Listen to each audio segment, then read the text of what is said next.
RCI 1320 AM, Foz do Iguaçu. Integrante da Rede Bandeirantes de Rádio. Ouça agora na RCI, programa Entre Livros. Entrevistas com autores, organizadores e especialistas em livros, com foco no conteúdo da obra. Apresentação, Rosimeire Salles. Olá, você que nos acompanha aqui na Rádio RCI. Estamos iniciando mais um programa Entre Livros, com mais uma autora convidada. Hoje a gente está trazendo aqui Carla Uma. Ela é graduada em Direito pela PUC São Paulo e ela é mestre em Direito Político e Econômico pela Instituição Mackenzie, também de São Paulo, e você é como que fala? Aluna especial de... Enquanto, aluna especial do doutorado da USP. Doutorado da USP, mas gente. Só aluna especial. Mas é o primeiro passo. Ela também é professora universitária e ela é pesquisadora da Conscienciologia. O título do livro dela é Democracia, Experimentos no Bairro Cognópolis, Foz. Mas antes de passar a palavra para ela, eu queria lembrar vocês o seguinte: no dia 13 agora, de outubro, foi o Dia Mundial do Escritor, sabia, Carla? Não sabia! Pois é, nós comemoramos aí o nosso aniversário. Que bacana! Então, olha, Carla devidamente apresentada. Carla, então seja bem-vinda ao nosso programa. Então, primeiro eu queria ver com você, como o tema do seu livro é democracia, eu queria que você falasse um pouquinho aí, você faz toda uma abordagem, né, dos conceitos de democracia, questão histórica de democracia, aí você pode dividir com a gente aí.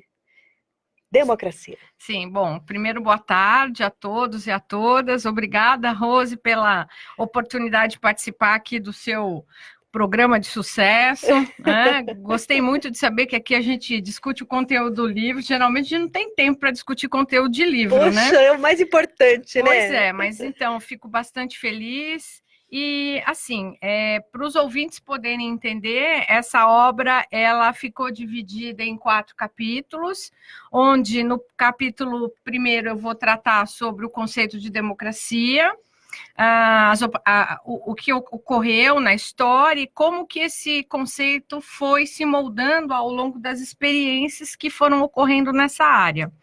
Depois, no capítulo 2, eu trago uma série de tipos de democracia.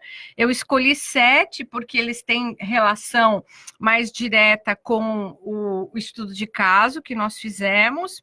No capítulo 3, eu vou trazer quais são os instrumentos da democracia participativa e da deliberativa, que são 2 tipos que eu pinço daquela relação de 7 anteriores que nós fizemos.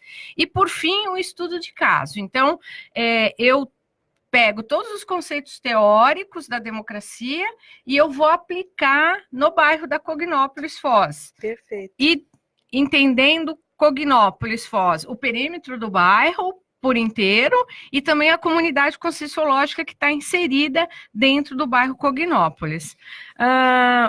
Nesse capítulo, onde eu faço o estudo de caso, eu estudo uma metodologia de um cientista político norte-americano chamado Robert Alan Doll.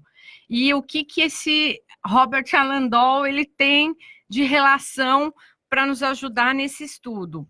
O fato de que ele publicou um livro na década de 60, em 1968, onde ele faz um estudo prático da cidade de New Haven, nos Estados Unidos, onde está situada a Universidade Yale, e que é uma cidade tipicamente educacional, voltada para a educação.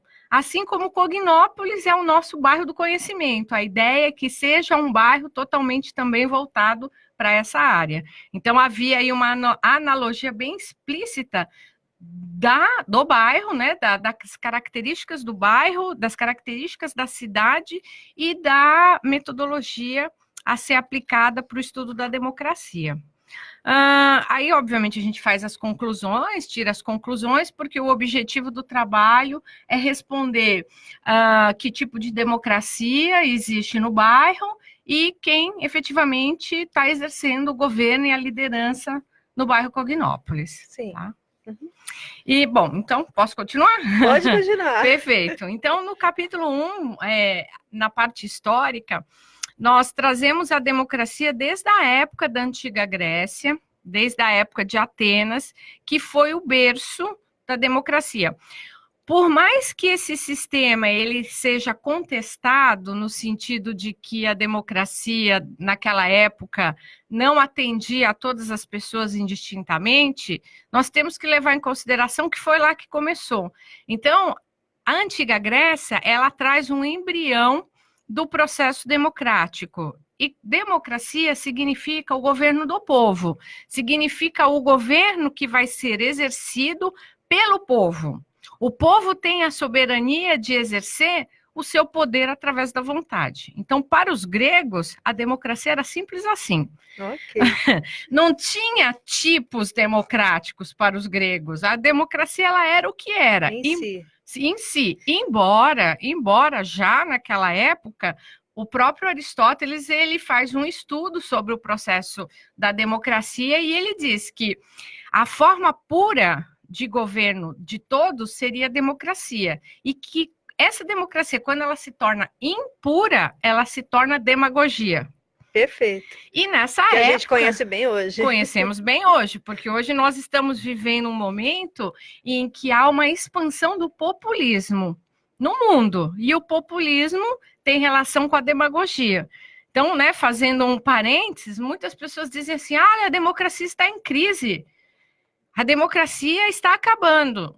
Não é bem que a democracia está acabando. O exercício democrático tem demonstrado uma forma impura. O que nós temos que fazer é tentar ajeitar isso. Perfeito. E a partir de nós, os próprios eleitores, né? Porque os populistas chegam ao poder, na maior parte do tempo, na maior parte das vezes, por nós, pelos eleitores.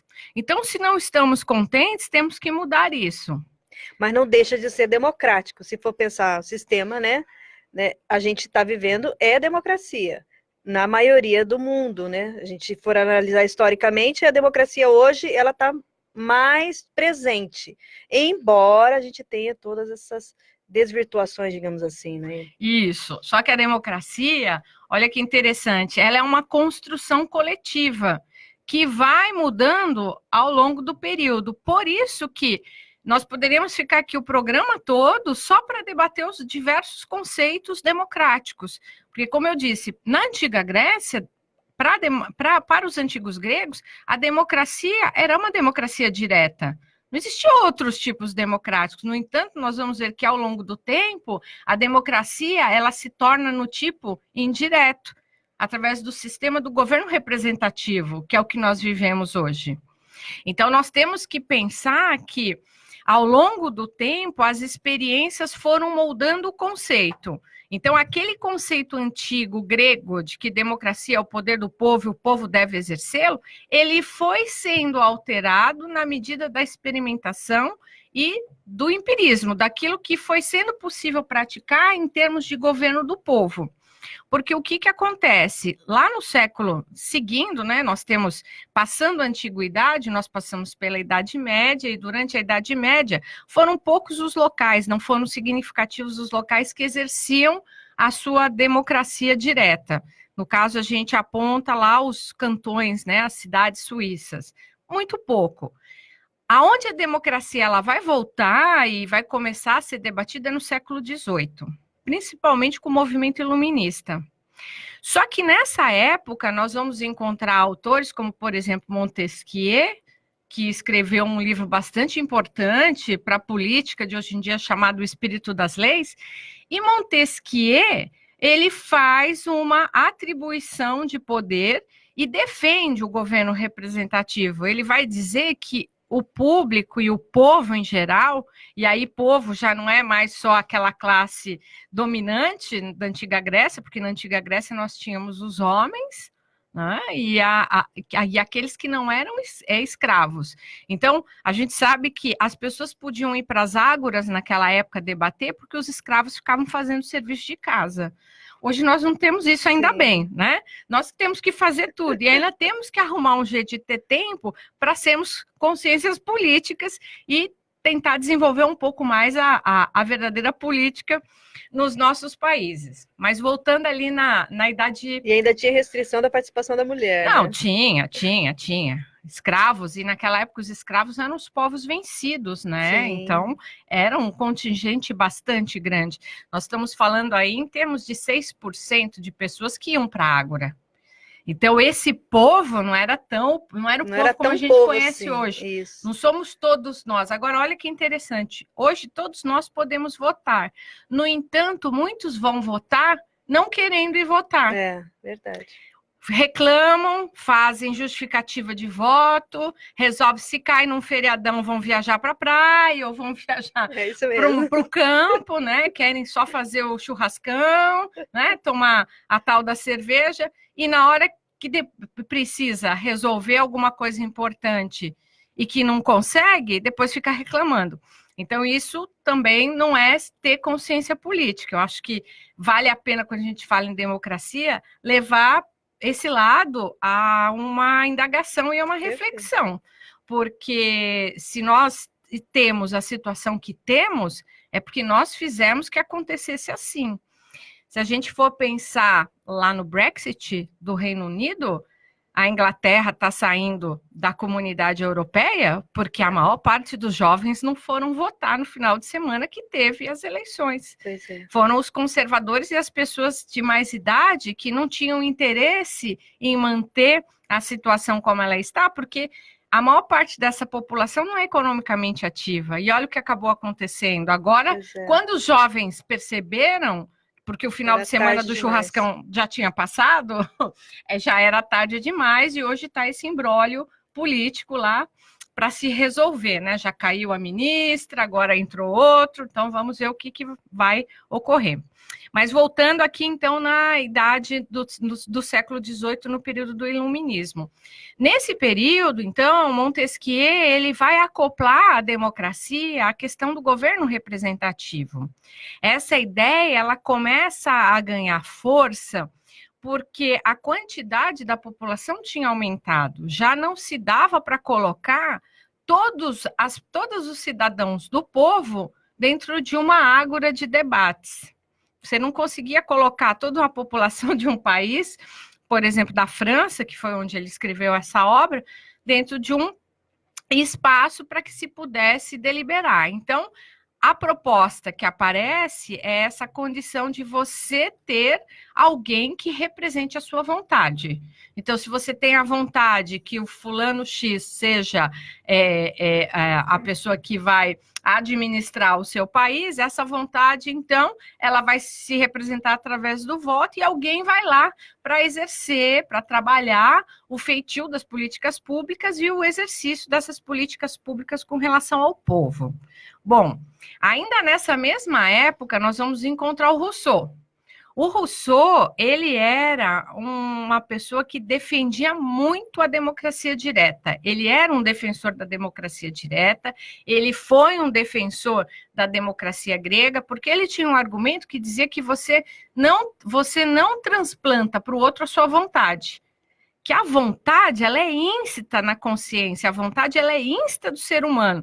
Então, por mais que você dê uma procuração, por exemplo, para uma pessoa te representar, provavelmente aquela pessoa não é você, e ela não consegue representar os seus sentimentos, os seus pensamentos e as suas energias. Esse era Rousseau.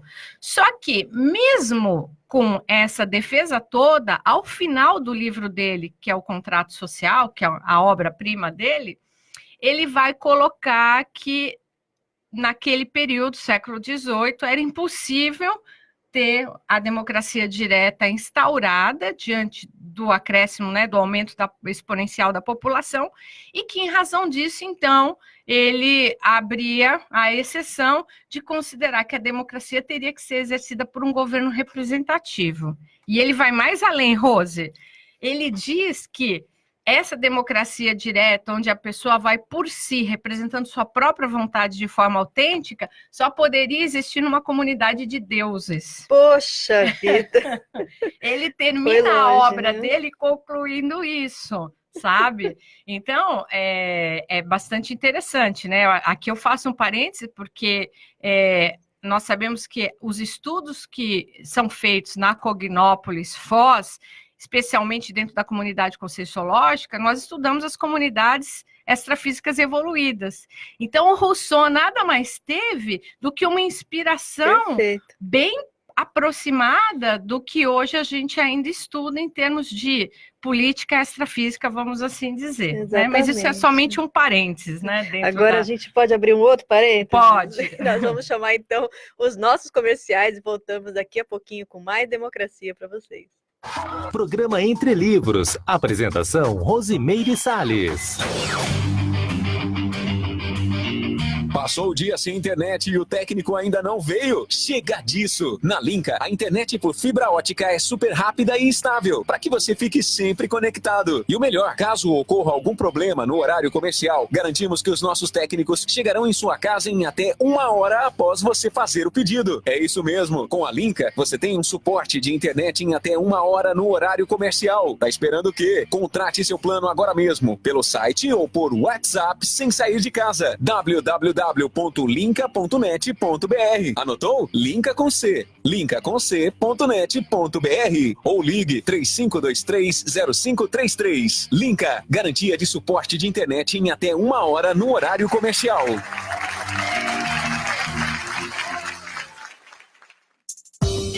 Uma vila para chamar de sua. O Vila Florata é um bairro único, localizado na Avenida Felipe Vancher, a 200 metros do Consalter, próximo ao Maimabu Interlúdio, uma das regiões que mais cresce na cidade. O Vila Florata está entregue e pronto para construir. Últimas unidades de lotes com 360 metros, infraestrutura completa e condições imperdíveis. Entrada de 10% e saldo em 140 vezes direto com a loteadora. Plantão de vendas no local. CCIA Imóveis. Telefone 45 3523 1626 ou acesse www.cciaimoveis.com.br. Você já sabe onde irá comprar os materiais elétricos do seu imóvel? É claro que você sabe! É na Eletromil! Conheça a nossa loja e veja os mais diversos artigos em lâmpadas, lustres, pendentes, luminárias, além de chuveiros e toda a parte elétrica para a sua casa ou estabelecimento comercial. Eletromil, Rua Stanislau Zambrick, 611 Centro, próximo ao Mufato Boici. Fone 3528-8130. Computadores Apple, sinônimo de sofisticação e qualidade.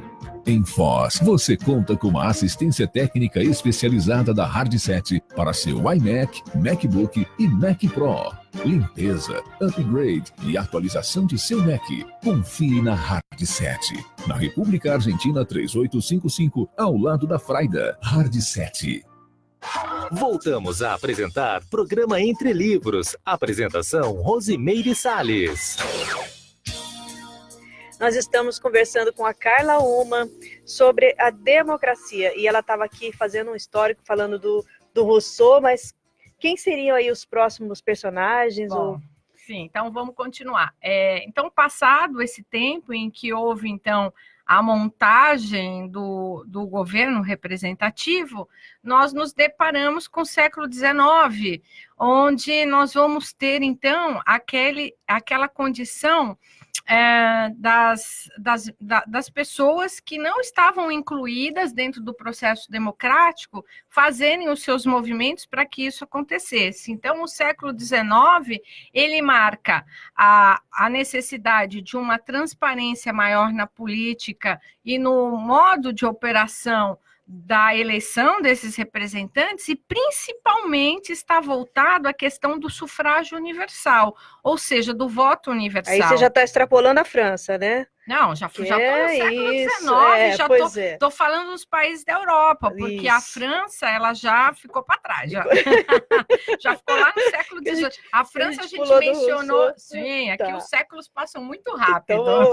nós pulamos lá do Rousseau, porque o que acontece? Eles firmaram as ideias, e essas ideias elas foram seguindo ao longo do tempo, e a coisa foi se estruturando. Então, nesse período, entre o século XVIII e o século XIX, a democracia, então, ela é, eu vou dizer, confundida, porque eu defendo particularmente que a democracia ela tem que ser o mais direta possível, né? Na medida que as coisas vão evoluindo, ela precisa ser mais direta, para que o povo possa ter não só o sentimento de pertença pelo voto, mas o sentimento de pertença de que aquilo que ele está precisando está sendo ouvido e que, de alguma forma, vai ser colocado em ação, né? Mas a Revolução Francesa teve um papel importante nessa mudança toda, não foi? A Revolução Francesa ela teve um papel importante porque ela bebe na fonte intelectual do Rousseau. Eles criam lá, né, a ideia do trinômio liberdade, igualdade e fraternidade. E você tem uma ruptura, principalmente do sistema monárquico que existia na época, né?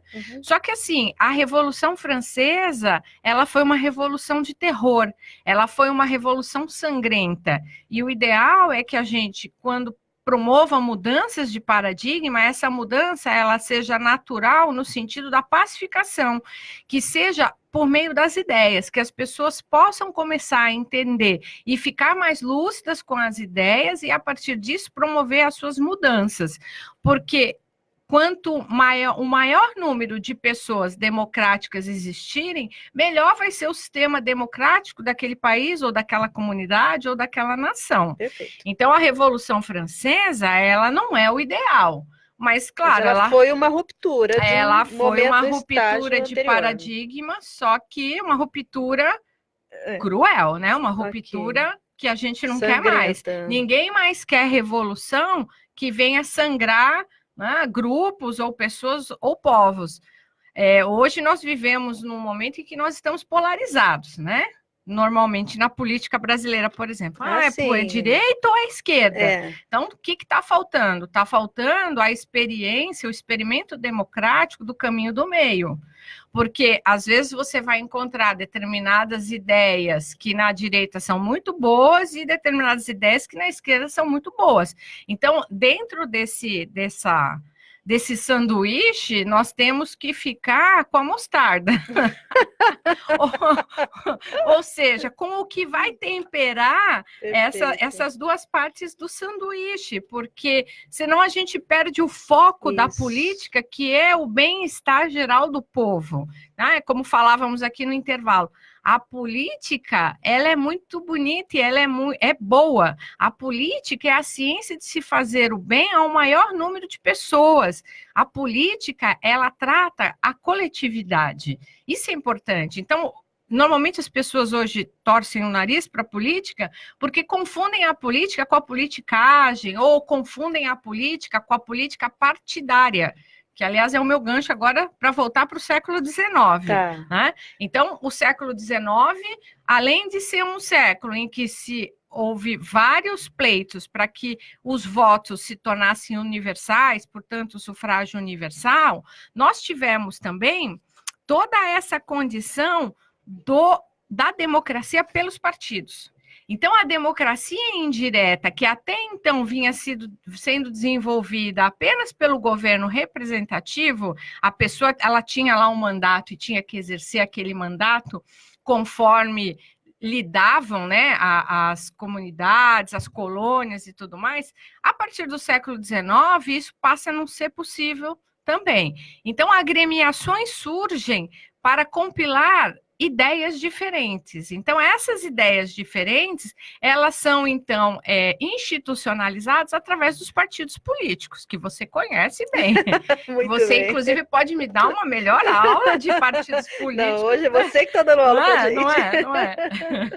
Mas, então, nesse momento, a democracia indireta, além dela adotar o governo representativo, esse governo representativo ele vai vir pelo sistema partidário, porque o representante, a pessoa, o governante, ele vai ter que estar adstrito a um partido político para poder, por exemplo, concorrer nas eleições. Sim. Então, democracia partidária passa a ser um tipo que também é considerado democracia. Então, para as experiências dos diversos países que seguiram o processo dos partidos, e que praticamente quase todos os países, né, do Ocidente e do Oriente também, leste europeu, você tem, então, a democracia como sinônimo de democracia partidária. Isso. Então, vamos observando como que o conceito de democracia, o construto de democracia, a sinapse sobre democracia, ela vai se moldando ao longo do tempo pela forma como se vai desenvolvendo essa democracia. E aí você pode me perguntar, é bom isso? É bom isso? Olha, não depende, né? É o que nós dissemos. Tem um professor, que é o professor Manuel Gonçalves Ferreira Filho, é professor lá da USP, ele tem um livro chamado A Democracia Possível. Então, eu defendo que foi a democracia possível para os diversos momentos, mas que se você tem um conceito errado sobre um determinado assunto, a tendência de se fazer aquela coisa errada vai ser grande. Então, eu penso que houve um desvirtuamento do conceito de democracia. Mesmo que lá na antiga Grécia, o povo não fosse como nós estamos conhecendo hoje. Eu sei que a academia faz altas críticas com relação a isso, e nós somos lúcidos de que a democracia na antiga Grécia, de fato, era uma democracia muito deficitária. Mas que tal a gente começar a pensar que a crise que se vive hoje pode ser, na verdade, a necessidade de ressignificar esse conceito de democracia, ou até a voltar à ideia de uma democracia mais direta possível, tá? Então, vou continuar lá no século XIX. Então, o século XIX vincou o sistema da democracia partidária e vincou o processo das constituições. Sim. É o momento em que os países começam a criar as suas constituições federais, ou seja, aquele arcabouço de regras que nós podemos dizer que é o código grupal, né, de ética, de valores daquela determinada nação, daquele determinado povo, daquela determinada comunidade. E aí, então, a democracia ela passa a ser regulamentada por lei. E todo o sistema eleitoral também passa a ser regulamentado por lei. Então, você tem um processo democrático dentro do que a gente chama, que muito se ouve falar, que é o Estado democrático de direito, ou seja, um Estado que assume a democracia como principal regime de governo e que, além de tudo, está tutelado pela lei, pelo direito. Você queria fazer eu pensei na questão, porque a gente está falando bastante de democracia direta, mas quando você fez essa classificação, você estudou a democracia direta, mas há várias outras maneiras, ou como que a gente vai dizer assim, taxologia da democracia. Né? Isso, então vamos lá. Então, vou continuar. Tá. Tudo isso é para chegar na taxologia, tá? Então, para vocês verem como a questão de conceito não é fácil. Não é fácil. Então, hoje, se a gente for tratar século XXI, essas experiências, elas foram nos dando vários tipos democráticos. Então, como eu falei, eu coloquei 7. Então, coloquei aqui a democracia pura, a democracia liberal, a direta, a indireta, a semidireta, a participativa e a deliberativa. Então, a democracia direta nós já falamos, não vou voltar nela. A democracia indireta também eu já falei, que é o processo do governo representativo mais as agremiações partidárias. A democracia ela passa a ser entendida, então, como governo representativo mais partidos políticos. A democracia semidireta é a nossa democracia aqui no Brasil. Por quê? Porque ela envolve um percentual de indireto e um pequeno percentual de direto através de algumas medidas que, na verdade, não são tão diretas assim. Então, esse direto da nossa Constituição Federal Brasileira... plebiscitos... Isso, ela envolve. Aí isso você já está entrando no meu capítulo 3, tá lá, mas que não tem problema, a gente vai juntar. São lá, por exemplo, os instrumentos da democracia semidireta. Plebiscito, referendo... veto popular, recall, né, que é o tal do impeachment, e por aí vai. Então, iniciativa popular. Então, por exemplo, a lei da ficha limpa, ela foi uma iniciativa popular. Ela não foi uma iniciativa do poder legislativo, que deveria fazer as leis. Foi a população que já não estava, já cansada do processo de corrupção, preparou abaixo-assinado, isso chegou no Congresso Nacional, num determinado número lá estipulado por lei, e foi possível se trabalhar essa lei. Quem decretou a lei foi o próprio presidente Lula, na época em que ele estava presidindo, e que foi a partir dela mesma que depois ele foi preso. Então, tem coisas bastante interessantes aí no nosso universo democrático. E a gente pode deixar para depois do comercial? Já? Podemos, claro. Então, gente, depois dos comerciais, a gente volta com mais democracia. Programa Entre Livros. Apresentação Rosimeire Salles. Passou o dia sem internet e o técnico ainda não veio? Chega disso! Na Linka, a internet por fibra ótica é super rápida e estável, para que você fique sempre conectado. E o melhor, caso ocorra algum problema no horário comercial, garantimos que os nossos técnicos chegarão em sua casa em até 1 hora após você fazer o pedido. É isso mesmo, com a Linka, você tem um suporte de internet em até 1 hora no horário comercial. Tá esperando o quê? Contrate seu plano agora mesmo, pelo site ou por WhatsApp sem sair de casa. www.linka.net.br. Anotou? Linka com C. linkaconc.net.br ou ligue 35230533. Linka, garantia de suporte de internet em até 1 hora no horário comercial.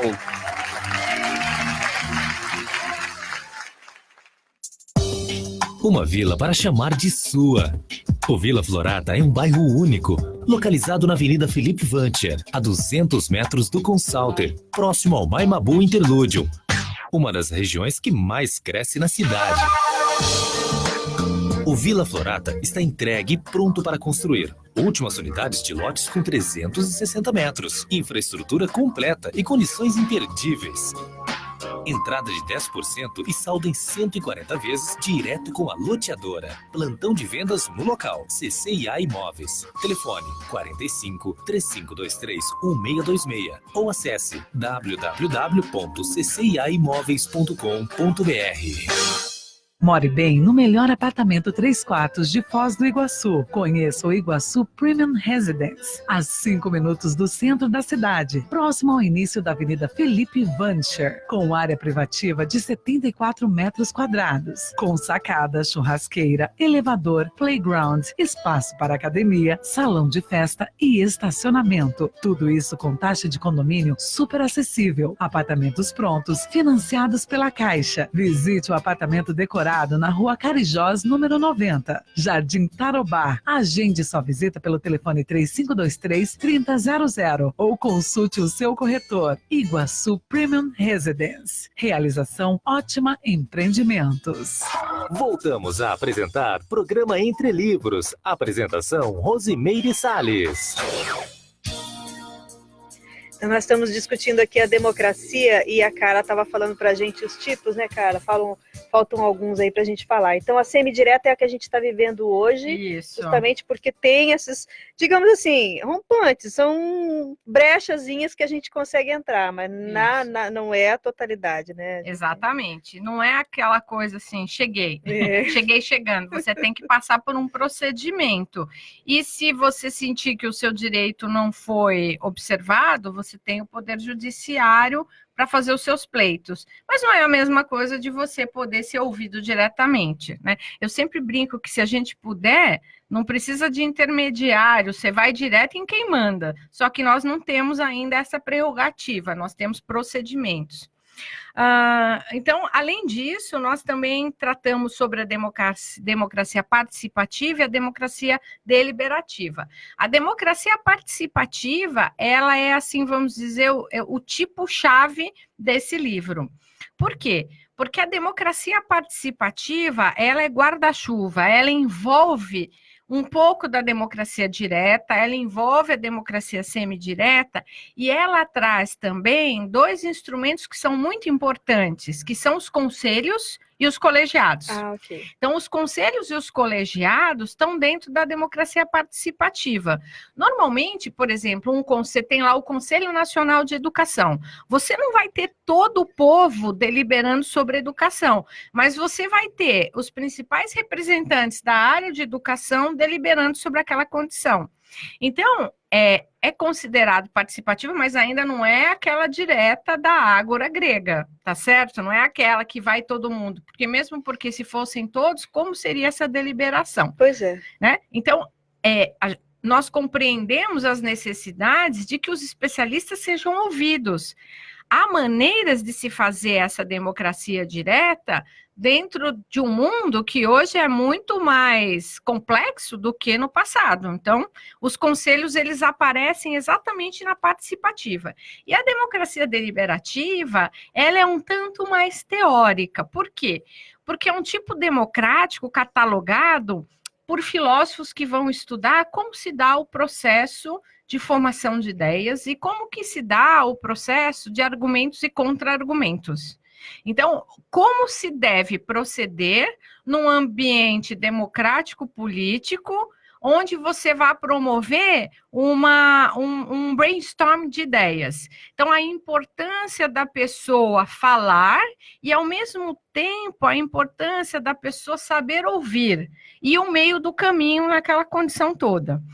Porque tem uma coisa que é bastante interessante na democracia, né? Eu até costumo falar que é uma crença.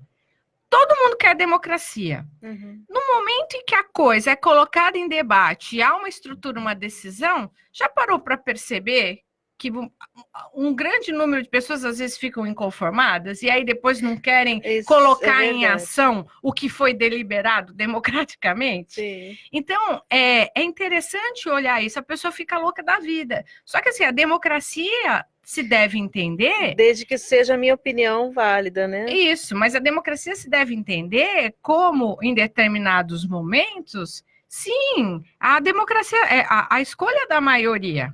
E aí, normalmente, se coloca assim, mas e as minorias? Coitadas das minorias, vão ficar de fora? Não vão ficar de fora. Sabe por que não vão ficar de fora? Porque, por exemplo, vamos imaginar que você tem lá um governo eleito. Ele foi eleito pela maioria. Quando esse governo está eleito, ele tem a obrigação de governar para todos. Então, o problema não está na votação da maioria, o problema está no representante, na pessoa do representante, Perfeito. que não está olhando por todos.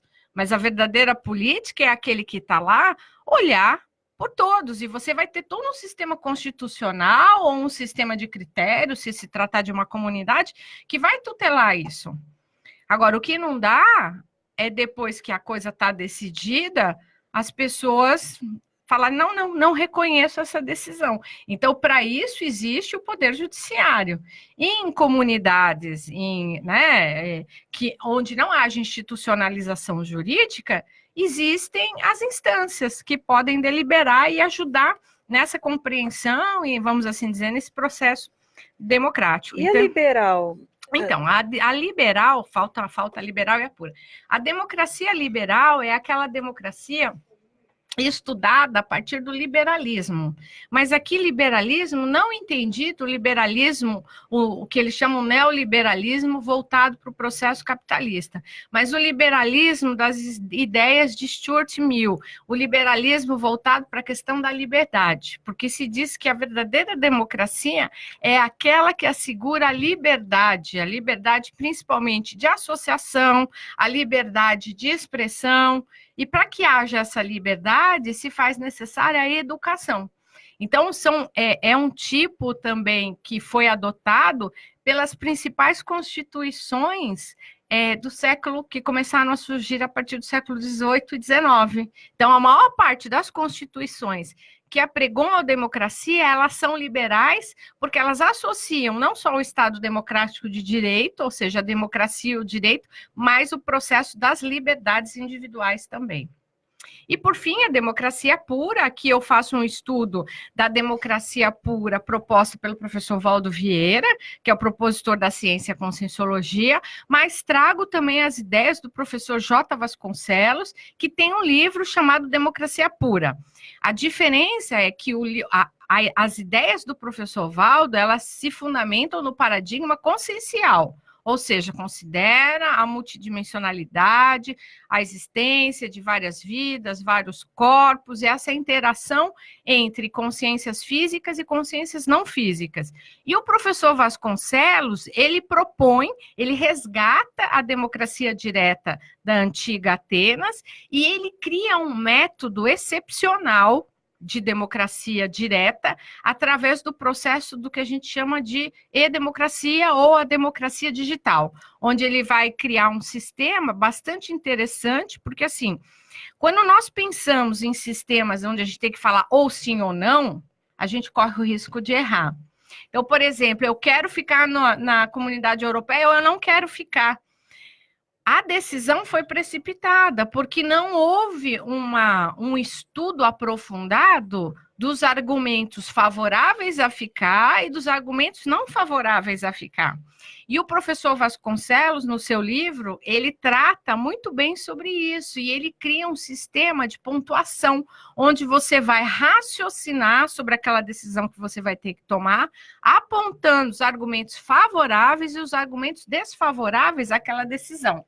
Então, a decisão do povo, ela fica um pouco mais elaborada, ela fica mais crítica, e não apenas sendo produto de manipulações espúrias, porque um dos grandes argumentos que é utilizado contra a pessoa propor as ideias diretamente é que aquela pessoa não sabe o que ela está falando.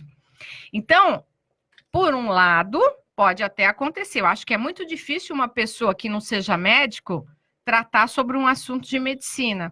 Mas, por outro lado, se a pessoa faz um estudo e faz adota critérios, ainda que a decisão dela não seja técnica, pode ser que aquela proposta ela venha a iluminar ou a inspirar uma ideia, aquele grupo de médicos que são técnicos. Então, por que não ouvir? Vamos ouvir mais. Então, essa proposta do Vasconcelos é uma proposta para que em tempos modernos, em que não é mais possível juntar todo mundo numa ágora, isso possa ser feito através do processo da internet. Da tecnologia. Tecnologia, né? Uhum. E há muitas críticas, lógico, né, com relação à democracia tecnológica, de que poderia haver problemas, né, não há uma asepsia do processo. Claro, vamos passar por muitas coisas, a gente sabe disso, até um momento em que nós tivemos que ter um mínimo de segurança dentro das redes sociais, que hoje nós sabemos que não temos. Então, a democracia... Mas se a gente adota até para votar, então, para fazer um sistema desse... eu acho que com o tempo a gente vai chegar lá. Né? Por enquanto, realmente, a gente sabe que ainda os hackers, eles tomam um pouco de conta aí do processo, a gente tem acompanhado, mas eu acho que a gente não pode desistir por conta disso. Nós temos que pensar o que pode ser feito para assegurar que uma decisão ou uma proposta ela chegue com o menor nível de ruído para aquele poder público. Hoje a gente consegue até ver algumas ações do povo, né? Igual alguns exemplos que você citou aí, onde as pessoas se manifestam através da internet, vão colhendo assinaturas, isso daí chega no Congresso. Então também a gente já esboços a gente já começa a usar. Aqui em Foz nós temos o professor Ivo, que fez lá todo o processo do viaduto que está sendo construído, e foi tudo pela internet. Foi uma forma de mexer com a opinião pública, mas de fato por uma coisa que é necessária. Todo mundo sabe o quanto que é importante ter um viaduto lá naquela região, que é super difícil atravessar, principalmente no horário do rush. Então, eu acho que é bastante proveitoso. E tudo isso, então, faz essa mescla de tipos de democracia. Mas olha que interessante, por que temos tantos tipos de democracia? Porque talvez a verdadeira democracia a gente ainda esteja no setor da utopia. A gente não tenha chegado naquele ideal em que efetivamente a democracia vai garantir aquele anseio de liberdade. Eu estou falando liberdade, não libertinagem. Não é para fazer bagunça, não é para acontecer o que está acontecendo nas redes sociais, que uma pessoa ataca a outra. Não é, a democracia não é atacar a pessoa, mas é você fazer um ataque nos argumentos. Né? Então, recente aqui no lançamento do livro, até a orientadora, né, do meu livro, a professora doutora Mônica, ela deixou bem claro, ela falou, a democracia é um sistema beligerante. É um sistema beligerante, porque mostra que não há pontos pacíficos, há pontos controversos, que você precisa demandar, discutir, estressar aquele ponto para que se chegue num consenso. Então, os consensos, eles são necessários porque está havendo uma divergência de opinião. Então, né, tá faltando aí um pouco mais não é homogeneidade, porque homogeneidade seria a gente viver numa ditadura ou em algum tipo de autocracia, mas está faltando perceber quais são os pontos em comum. Então, eu penso que uma população, com o tempo, ela vai aprender, olha, o que seria melhor? É melhor, por exemplo, em Foz, melhorar os hospitais ou melhorar a educação? Se isso fosse colocado para o povo, o que o povo votaria? Ah, não, vou votar ou na educação ou na saúde. Não pode ser só assim. Tem que pensar qual que é o alcance disso, o que significa isso. Será que se a pessoa, por exemplo, tiver uma melhor educação, ela vai aprender a comer melhor? E comendo melhor, ela vai poder usar menos hospital? Então, a gente tem que pensar em todos os argumentos, na criticidade daquilo que se está desejando para aquele determinado momento. Ah. Isso. Então, Carla, a gente pode deixar para o próximo bloco? A gente vai, pessoal, abrir aqui nosso último intervalo de comercial e daqui a pouquinho a gente entra com mais democracia com Carla Uma. Programa Entre Livros. Apresentação Rosimeire Salles. Computadores Apple, sinônimo de sofisticação e qualidade. Em Foz, você conta com uma assistência técnica especializada da Hardset para seu iMac, MacBook e Mac Pro. Limpeza, upgrade e atualização de seu Mac. Confie na Hardset. Na República Argentina 3855, ao lado da Fraida. Hardset. Atenção, pessoas a partir de 6 meses a 29 anos devem ser vacinadas contra o sarampo. E pessoas a partir dos 9 meses até 59 anos devem ser vacinadas contra a febre amarela. Ambas as vacinas são seguras, gratuitas e a melhor forma de prevenção contra essas doenças. Por isso, de 16 a 27 de setembro, procure uma unidade de saúde. Leve sua caderneta de vacinação e vacine-se contra o sarampo e a febre amarela. Movimento Vacina Brasil nas Fronteiras. Ministério da Saúde, Governo Federal, Pátria Amada Brasil. Uma vila para chamar de sua. O Vila Florata é um bairro único, localizado na Avenida Felipe Vancher, a 200 metros do Consalter, próximo ao Maimabu Interlúdio, uma das regiões que mais cresce na cidade. O Vila Florata está entregue e pronto para construir. Últimas unidades de lotes com 360 metros, infraestrutura completa e condições imperdíveis. Entrada de 10% e saldo em 140 vezes direto com a loteadora. Plantão de vendas no local. CCIA Imóveis. Telefone 45 3523 1626 ou acesse www.cciaimoveis.com.br. Passou o dia sem internet e o técnico ainda não veio? Chega disso! Na Linka, a internet por fibra ótica é super rápida e estável, para que você fique sempre conectado. E o melhor, caso ocorra algum problema no horário comercial, garantimos que os nossos técnicos chegarão em sua casa em até 1 hora após você fazer o pedido. É isso mesmo, com a Linka, você tem um suporte de internet em até 1 hora no horário comercial. Tá esperando o quê? Contrate seu plano agora mesmo, pelo site ou por WhatsApp, sem sair de casa. www.linka.net.br. Anotou? Linka com C. linkaconc.net.br ou ligue 35230533. Linka, garantia de suporte de internet em até 1 hora no horário comercial. Voltamos a apresentar Programa Entre Livros. Apresentação Rosimeire Salles.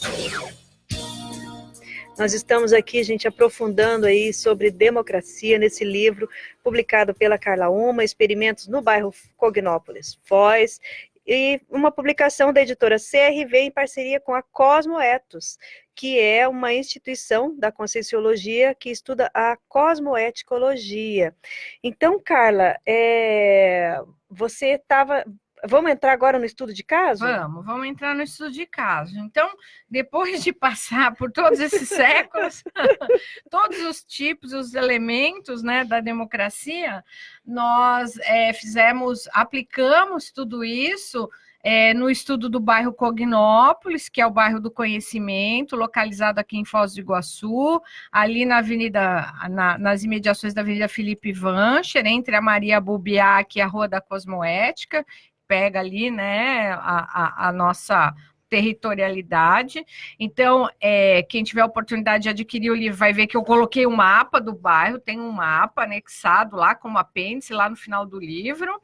E então nós estudamos todas as instituições que congregam o bairro, a começar pela Associação de Moradores do bairro dos Amigos Cognopolitanos, que é a AMAC, e também todas as instituições que fazem parte da comunidade conscienciológica cosmoética internacional. Então, aqui vale colocar que o bairro, ele surge por iniciativa dos voluntários da Conscienciologia. E aí, com o tempo, esse bairro foi crescendo, porque quando saiu o decreto de aprovação do bairro, a prefeitura congregou uma área extra, além da área que já pertencia às instituições da Conscienciologia.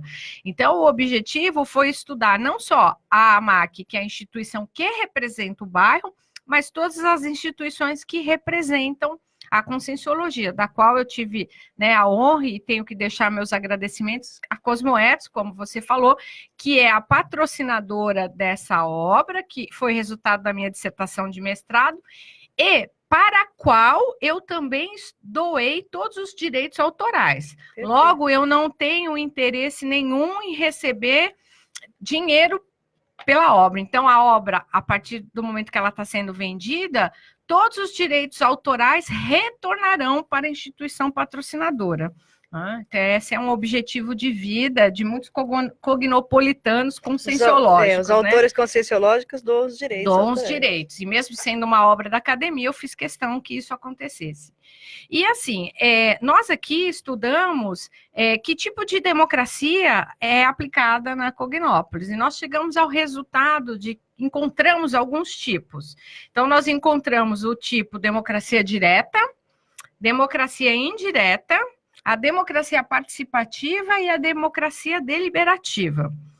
A democracia direta, porque muitas vezes, em determinadas ocasiões, nós formamos consensos, né? A comunidade forma consensos e esses consensos formados, eles se tornam vinculativos. Eles operam como se tivessem força de lei. Então, por exemplo, nós tivemos um determinado momento em que constituímos um colegiado de pessoas que representariam os voluntários da Conscienciologia, tanto no âmbito interno como no âmbito externo. Essa montagem, ela foi construída a partir dos voluntários, decidindo o que essas pessoas do colegiado fariam, de que forma elas iriam atuar e juntando as pessoas, pensando através desses argumentos favoráveis e desfavoráveis, quem teria o melhor perfil. Então, foram movimentos que demonstram que nós praticamos, esse é só um exemplo, claro, né? O livro é recheado de exemplos, mas eu vou dar um exemplo de cada caso para a gente ter tempo de falar um pouco mais. Então, dentro dessa condição, nós temos a democracia direta. A democracia indireta, ela aparece quando nós elegemos os representantes. Então, toda instituição conscienciocêntrica, nós temos mais de 20 instituições sem finalidade econômica dentro do âmbito da comunidade conscienciológica, tem representantes. E esses representantes de cada uma dessas instituições é eleito diretamente pelos voluntários. Mas temos um representante, sim. Então temos uma democracia indireta. Sim. Tá? Assim como temos, por exemplo, já entrando na democracia participativa, colegiados e conselhos. Então, temos o colegiado da Conscienciologia, que é este que eu dei o exemplo, temos o colegiado de intercooperação, que é o órgão máximo decisório dos voluntários, que hoje é alocado dentro da Unicim, que é uma instituição que tem por objetivo criar a sinergia de todas as instituições. Então, nesse campo, especialmente dentro da Unicim, nós encontramos muitos conselhos, e esses conselhos, eles são técnicos. Então, cada instituição manda um representante para esse conselho. Então, por exemplo, você tem lá o Conselho Intercientífico. Cada instituição da Conscienciologia vai mandar o seu representante para que essas pessoas que sejam versadas na técnica científica, de publicação, de autoria, possam formular ideias, possam prospectar o desenvolvimento da ciência conscienciologia. Então, nesse quesito, nós encontramos a democracia participativa. Ela não é direta por total, porque ela envolve a necessidade de conselhos técnicos. Temos um exemplo que é bem interessante, que é o CIAJUC, que é o Conselho Internacional de Assistência Jurídica. Esse é só composto por advogados. Por quê? Porque são pessoas versadas na técnica do direito e que vão ajudar a resolver os problemas jurídicos, as necessidades de se formalizar juridicamente as instituições. Nesse caso, não teria mesmo como congregar outras pessoas, porque para se fazer determinados atos, a sociedade exige que seja advogado. Tá? Então, esse é o exemplo da democracia participativa. A democracia deliberativa, ela aparece nas nossas ágoras de debate. Então, esse é o objetivo, inclusive, da capa. A capa mostra a nossa ágora, que é o tertuliário. No tertuliário, nós debatemos o que nós chamamos verdades relativas de ponta sobre a Conscienciologia. E, a partir desses debates, nós vamos criando certos consensos sobre determinadas ideias, porque o pesquisador vai lá, apresenta suas pesquisas, as pesquisas são refutadas ou não são refutadas, se debate, se discute. Então, não teria um melhor exemplo para mostrar o tipo de democracia deliberativa. Então, aquilo que os filósofos, especialmente Habermas, coloca sobre o agir comunicativo, nós praticamos no tertuliário. Por isso, a razão da capa. Diariamente.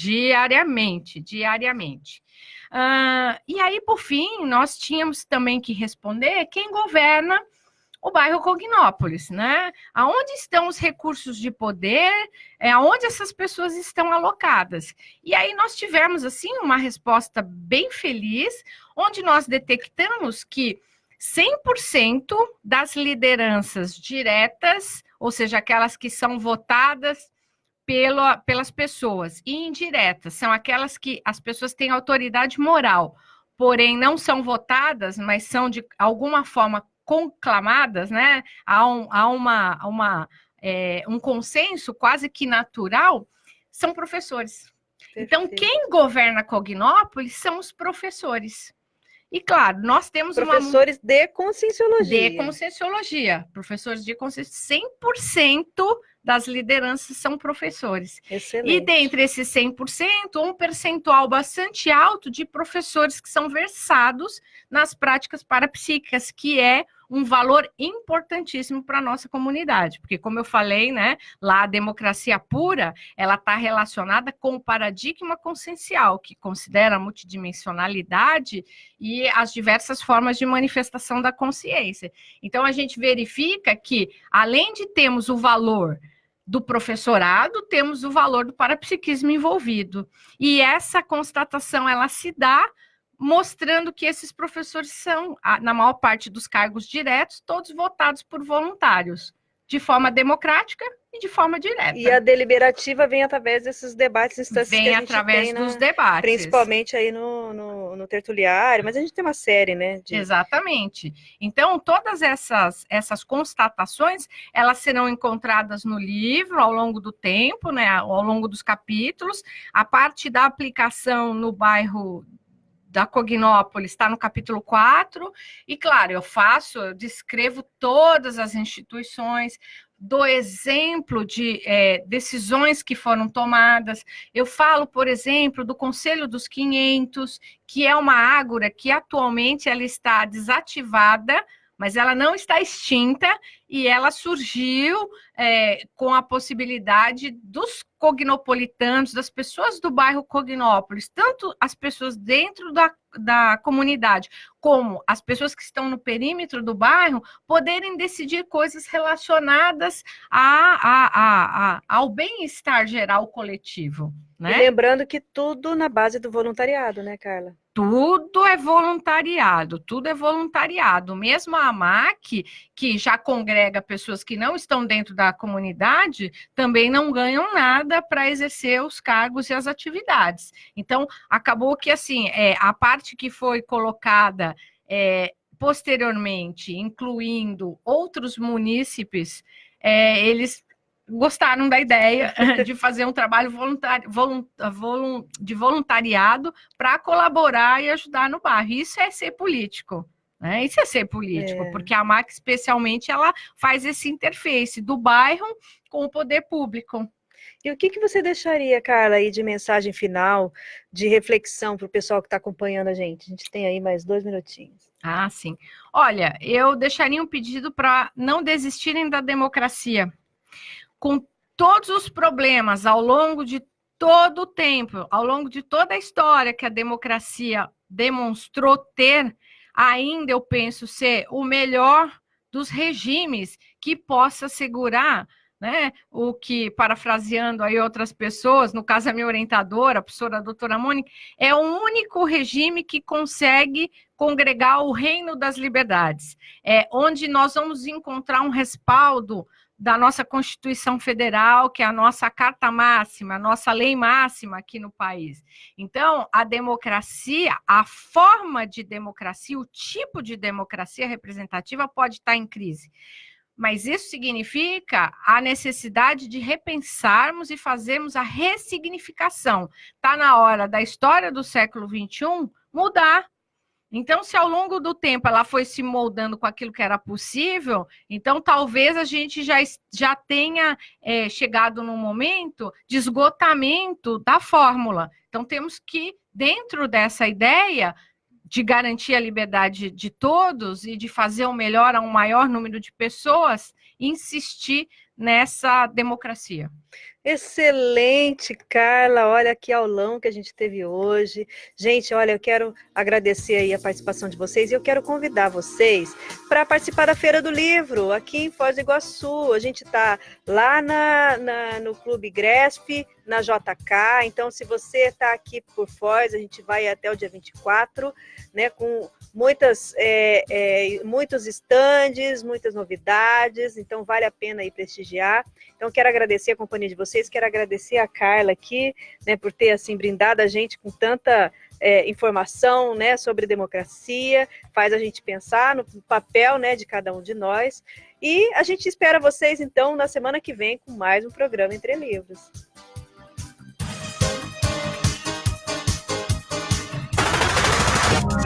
Você acabou de ouvir Programa Entre Livros, com Rosimeire Salles. De volta na próxima sexta, à 13h, aqui na RCI. RCI 1320 AM, Foz do Iguaçu. Integrante da rede Bandeirantes de Rádio.